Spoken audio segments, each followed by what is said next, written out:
ગુજરાત સરકારે ટેકનોલોજીનો મહત્તમ ઉપયોગ કરીને માત્ર વહીવટી પ્રક્રિયાઓને વેગ જ નથી આપ્યો, પરંતુ તેને પારદર્શક, જવાબદાર અને નાગરિક કેન્દ્રિત પણ બનાવી છે. આજે Gujarat digital governance, single window clearance અને ઈ ગવર્નન્સ આધારિત સેવાઓ દ્વારા દેશના અગ્રણી રાજ્યોમાં ગણાય છે. ગુજરાત સરકારે લઘુત્તમ સરકાર, મહત્તમ શાસનના સિદ્ધાંતને અમલમાં મૂકવા માટે ઘણા નક્કર અને અસરકારક પગલાં લીધા છે. વડાપ્રધાન શ્રી નરેન્દ્રભાઈ મોદીએ સામાન્ય માનવીને મળતી સેવા સુવિધાઓમાં ડિજિટલ ટ્રાન્સફોર્મેશનનો નવો યુગ દેશમાં શરૂ કરાવ્યો છે. સરકારી સેવાઓ છેવાડાના નાગરિક સુધી મોબાઈલની એક ક્લિક પર પહોંચે એવું લક્ષ્ય તેમણે હંમેશા રાખ્યું છે. ડિજિટલ ભારત અંતર્ગત ડિજિટલ માધ્યમોથી સરકારી સેવાઓની ટ્રાન્સપરન્ટ ડિલિવરી સુનિશ્ચિત કરી છે. ટેકનોલોજી દ્વારા સુશાસનનું મોડેલ. પ્રધાનમંત્રી નરેન્દ્રભાઈ મોદીએ અપનાવેલા નાગરિક દેવો ભવ, સિટીઝન ફર્સ્ટના અભિગમને મુખ્યમંત્રી ભૂપેન્દ્રભાઈ પટેલે આગળ ધપાવ્યો છે. રાજ્યના નાગરિકોના ઇઝ ઓફ લિવિંગ વધારવા સાથે યોજનાઓનું અસરકારક અમલીકરણ, સરકારના વિવિધ વિભાગો, નાગરિક કેન્દ્રિત યોજનાઓ, સેવાઓ અને વિકાસલક્ષી કામો તેમજ ઇન્ફ્રાસ્ટ્રક્ચર પ્રોજેક્ટ તથા ફરિયાદ નિવારણની કામગીરીથી કરે છે. મુખ્યમંત્રી ભૂપેન્દ્રભાઈ પટેલના દિશા નિર્દેશમાં સીએમ ડેશબોર્ડ દ્વારા ગવર્નન્સ પરફોર્મન્સ ઇન્ડેક્સ GPIની પહેલ કરાઈ છે.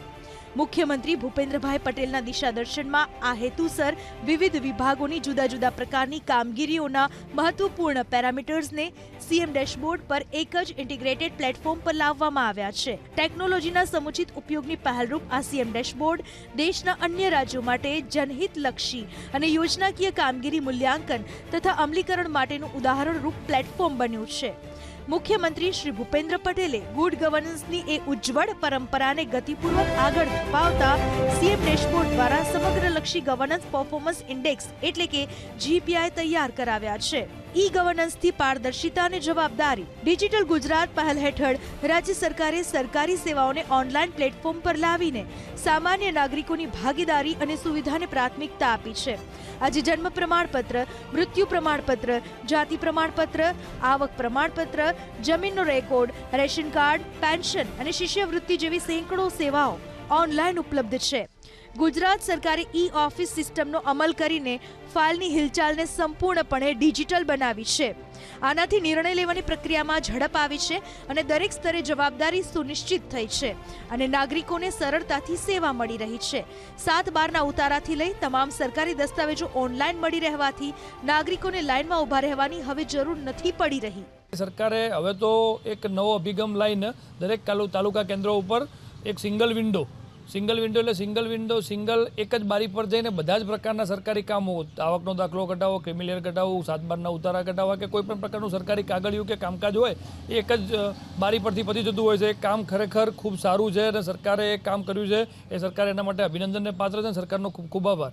સિંગલ વિન્ડો ક્લિયરન્સથી સરળતા. ઉદ્યોગ અને રોકાણને પ્રોત્સાહન આપવા માટે ગુજરાત સરકારે સિંગલ વિન્ડો ક્લિયરન્સ સિસ્ટમનો અસરકારક રીતે અમલ કર્યો છે. જમીનની ફાળવણી, પર્યાવરણીય મંજૂરી, વીજળી, પાણી, મજૂર અને અન્ય જરૂરી મંજૂરીઓ એક નિશ્ચિત સમય મર્યાદામાં એક જ પ્લેટફોર્મ પરથી પ્રાપ્ત થાય છે. આ વ્યવસ્થાએ ગુજરાતને ઇઝ ઓફ ડુઇંગ બિઝનેસમાં દેશના ટોચના રાજ્યોમાંનું એક બનાવ્યું છે. જમીન અને મહેસૂલ સેવાઓમાં ડિજિટલ ક્રાંતિ. જમીનના દસ્તાવેજોના ડિજિટલાઇઝેશનથી ખેડૂતો અને સામાન્ય નાગરિકોની મોટી રાહત મળી છે. ઈ ધાર જેવી અનેક ઓનલાઈન સેવાઓને કારણે હવે જમીન સંબંધિત દસ્તાવેજો મિનિટોમાં ઉપલબ્ધ થઈ ગયા છે. ભાવનગર જિલ્લામાં નાગરિકો આ તમામ સેવાનો સરળ લાભ લઈ રહ્યા છે.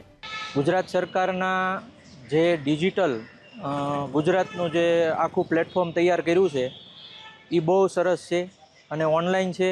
તમારે 7/12ના ઉતારા, તમારે રેશન કાર્ડની બધી પ્રક્રિયા, આવકના દાખલા, જાતિના દાખલા, નોન ક્રિમિલિયર, આમ જનતા માટે બહુ સરસ પોર્ટલ તૈયાર સરકારે બહુ વિચારીને સારું એવું કામ કર્યું છે. શિક્ષણ અને આરોગ્યમાં ટેકનોલોજીનો ઉપયોગ. ટેકનોલોજી આધારિત શાસન, સિંગલ વિન્ડો મંજૂરી અને પારદર્શક નીતિઓના કારણે ગુજરાતને સુશાસન મોડલ તરીકે જોવામાં આવી રહ્યું છે. અન્ય રાજ્યો પણ ગુજરાતની આ નવીનતાઓને અપનાવવા તરફ આગળ વધી રહ્યા છે. ગુજરાત સરકારે ટેકનોલોજીને માત્ર એક સાધન જ નહીં પરંતુ શાસનનો આધાર બનાવ્યો છે. પારદર્શિતા, ઝડપ અને જવાબદારીના 3 સ્તંભો પર ઊભું ગુજરાતનું ડિજિટલ ગવર્નન્સ મોડેલ સામાન્ય નાગરિક, ઉદ્યોગ અને રોકાણ માટે ફાયદાકારક સાબિત થઈ રહ્યું છે.